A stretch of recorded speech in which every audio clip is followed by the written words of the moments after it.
The next chapter is called The Visit.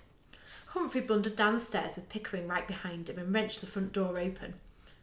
"Good Lord, you smell terrible," said a disdainful female voice, "and you're not even dressed." Humphrey snorted as if he'd been slapped and gawped at the stunning woman on the doorstep. She had gold lips, and her skin shimmered like polished marble.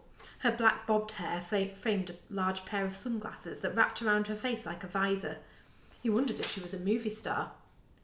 He felt Pickering buffeting against his backside, trying to see who was at the door. "Am I addressing Mr. Pickering Risk and Mr. Humphrey Gamble?" the woman asked, sneering. "Indeed." Pickering squeezed past and bowed low. "Pickering and Lucius Risk, Esquire, at your service. How may I help you?" The woman, who was leaning on 2 black sticks and wearing white lab coats, reached into her pocket and withdrew a clenched fist, decorated with a dazzling array of diamond rings. The cousins stared, mesmerised, as she lowered her hand, and 5 black fingernails sprang out like flip knives, revealing 3 dead beetles in her palm. One was red, one was green, and one was gold. "Recognise these?" A painted eyebrow arched above her sunglasses. Humphrey stared uncomprehendingly at her hand. "Have you come about the boy?" he asked gormlessly. "What boy?" With a yell, Pickering pushed Humphrey aside and slammed the door. "What's the matter with you?" Humphrey asked. "What's the matter with me? What's the matter with you?" Pickering panted, his back against the door. "Do you want to go to prison? Don't tell her anything, especially not about the boy." His eyes whirled. She must be from the council. "She doesn't look like she's from the council. Did you see her car across the road?" Humphrey whistled. "Now that's what I call a passion wagon." "She has to be from the council." "I think she liked what she saw." Humphrey beat his chest like a gorilla. "Otherwise, how do you explain those beetles?" "What beetles?" "The ones in her hand." "The sweeties?" "They were beetles, not sweets, and those weren't just any beetles." Pickering clapped his hand to his forehead.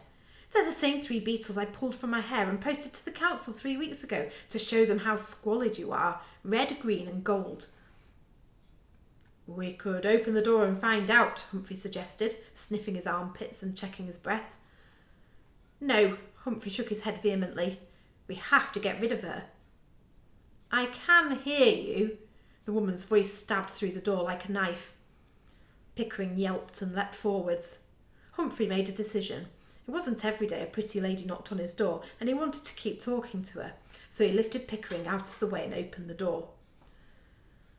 "My most gigantic apologies," he said, bowing. "Ignore my cousin, he's not right in the head." He crossed his eyes and stuck out his tongue to demonstrate Pickering's craziness. "Mr. Humphrey Winston Gamble, at your service." He offered his clammy hand. "Who are you?" Pickering demanded. "What do you want?" "My name is Lucretia Cutter." The woman lifted her chin as if she expected the cousins to have heard of her. Humphrey stared blankly back at her and looked at Pickering, who obviously hadn't heard of her either. "Look, you have something I want," she said. "You bet I have." Humphrey sucked in his guts and puffed out his chest. "I'm prepared to pay you," Lucretia Cutter said, handsomely. "Go on," Pickering said. "There have been reports of exotic beetles in this part of the city." Pickering's eyes narrowed. "I haven't seen any beetles." She held out the 3 beetles again.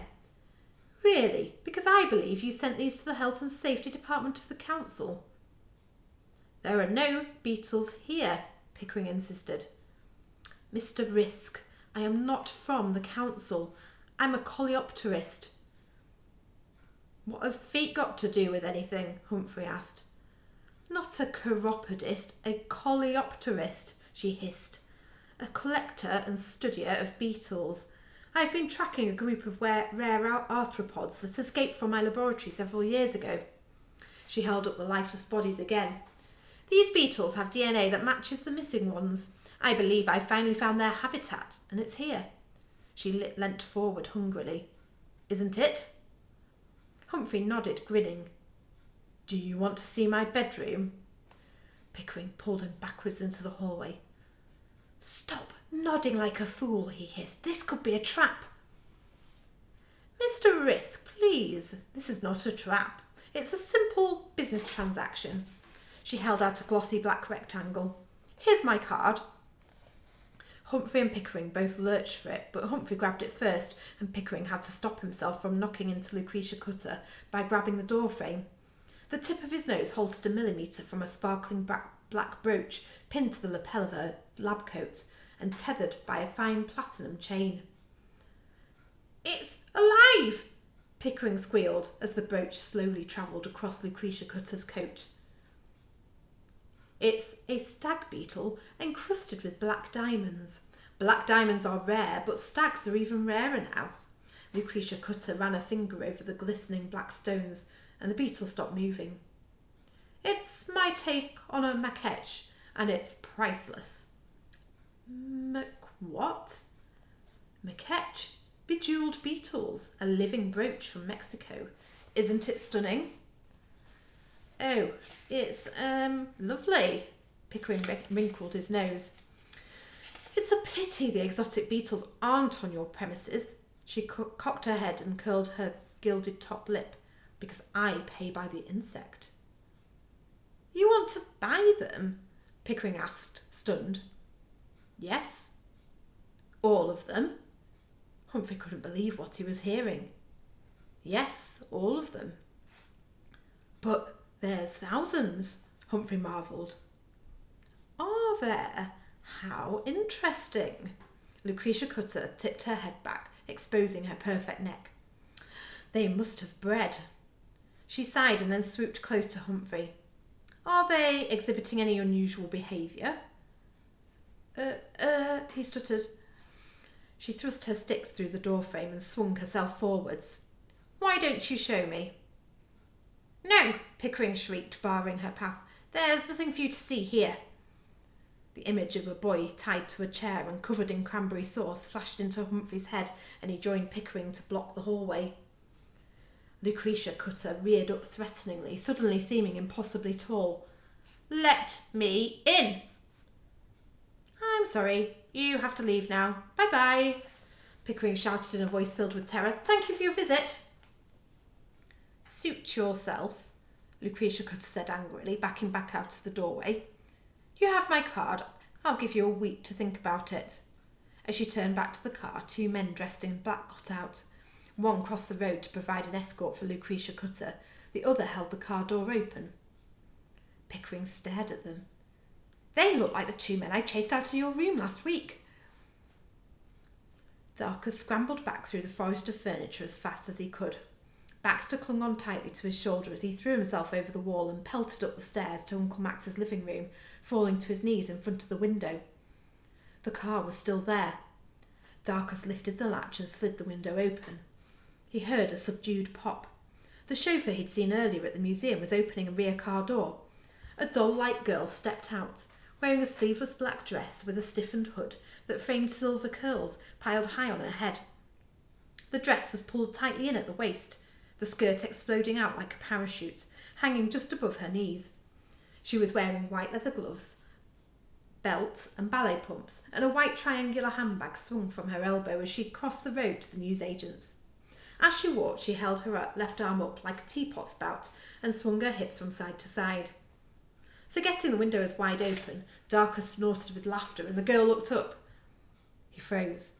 A broad grin plastered on his face. The girl raised her gloved hand to her lips and blew him a kiss before flouncing through Mr. Patel's shop door. Darkus felt himself grow hot. What did she do that for? He wondered crossly, leaning out of the window as far as he could, but the girl was inside the shop now. He could hear murmuring from Humphrey and Pickering's doorstep, but he couldn't make out anything they were saying. He leant out as far as he dared to see if it made any difference. A silvery laugh startled him. The girl was back, standing in the middle of the road, sucking a lollipop. Looking up at him, she took a small white card from her handbag, waved it at him and let it drop to the ground, returning to the car without a backwards glance. "Wait!" Humphrey's voice boomed. "What would you do with all those beetles?" Darkus glanced down. Lucretia Cutter was looking back over her shoulder at the cousins, a cruel smile twisting her golden lips. Kill them, Mr. Gamble. Kill them all.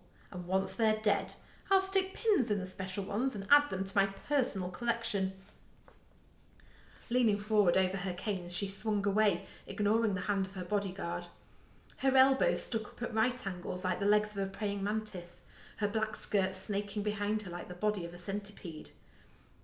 I wonder what's wrong with her legs, he thought, giving an involuntary shiver as he watched her move, a feeling of dread like a cold mist settling over his stomach. What do you think she's doing here, Baxter? Darkus looked over his shoulder. Baxter was on the coffee table, his elytra flickering. What are you doing? Are you hiding? He picked up Baxter, holding him to his chest and stroking his elytra. I won't let her hurt you. He stared down into the street. The room Dad had disappeared from had that woman's name above the door.